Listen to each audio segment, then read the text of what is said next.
Andy Johnson, we are looking at the limitations of direct instruction. Defining our terms, a method in education usually refers to a defined process or specific set of techniques that are used exclusively in a prescribed fashion for instruction in a particular subject area. This is different from a strategy. A strategy is a technique, sometimes called a pedagogical strategy, used for a specific purpose across subject areas. In many subject areas, such as discovery learning, inquiry learning, using advanced organizers, and direct instruction. A strategy, not a method. Direct instruction is not a method of instruction. It should not be considered a method of instruction. There are instances when direct instruction is the most effective strategy to use, and instances when it is the least effective strategy to use. Like any tool, its effectiveness is dependent on how, when, and for what it is used. Screwdrivers, great for screwing in screws, not so great for pounding in nails. Direct instruction should never, ever be considered or used as a method of reading instruction. This is when it is the only or main strategy used to teach reading. This is an example of educational malpractice. Now, struggling readers need teachers with the most expertise in reading instruction. Often they get the least.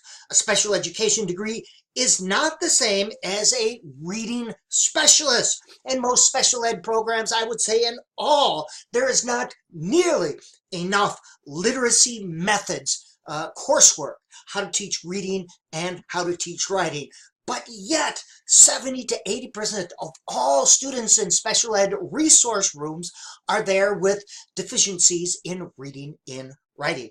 Now, it is a common occurrence in these special ed resource rooms and remedial reading classes that students are given a steady diet of low-level reading sub-skills instruction, as if reading were merely sounding out words, drill and practice. Little to no practice occurs reading real books, so they don't have the chance to develop the higher level thinking skills associated with reading real books, and they are exposed to far fewer words each year. It is important, thus, to understand how the brain creates meaning in designing effective instruction and interventions. This is why it's important, the process the brain uses to create meaning, not sounding out words. If you don't understand the brain's three cueing systems and the top-down process, you'll buy into some of the snake oil sales people or programs that are out there. There are no super secret, special, magic, research-based reading programs or interventions. I don't care what it says on the side of the box. Don't waste your money. Don't waste your school's money.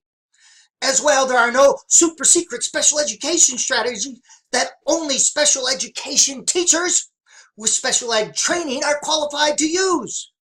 Special or struggling readers are not a different species. They learn to read the same as you and I. Struggling readers need the same kinds of instruction as other readers. It may be more intense version, which means more intent, more time, and smaller groups. But the difference is in emphasis, not in kind. Now, direct instruction is necessary. No one says it isn't, but it is far from sufficient. It is effective for learning low-level facts and skills, but not for higher-level learning. An analogy, I used to be a wrestling coach. My wrestlers needed a lot of direct instruction on specific wrestling skills if they were to learn. Every practice we did some direct instruction. But if that's all we did, drill and practice on important wrestling skills without any chance to actually practice, my wrestlers would not be very successful. Now, they may demonstrate mastery on individual wrestling skills, but they would not have a good sense of how and when to use them. Direct instruction was used to teach wrestling skills, but much of wrestling practice was actually practice wrestling, wrestling with other wrestlers.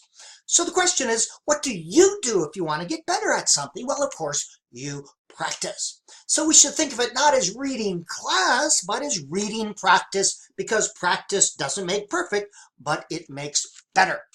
Now, there are a lot of names for direct practice. It comes in a variety of forms, and you see them all there, but they all have the basic same elements. And again, it is a useful tool in certain situations for certain purposes. Low-level reading subskills, it should never be a method of reading instruction. Now, you will see research that shows you get a bump in scores. That does not mean it's the most effective. A bump in scores does not mean a bump in meaning creation. There's little transfer of these subskills to real life reading, and it does not enhance higher level thinking or comprehension. You cannot reduce teaching to an algorithm. If you just follow the directions, the direct instruction lesson without variation, and implement with fidelity like a good little teacher, then you will have success. Teaching is not an algorithm. It's not a recipe to follow.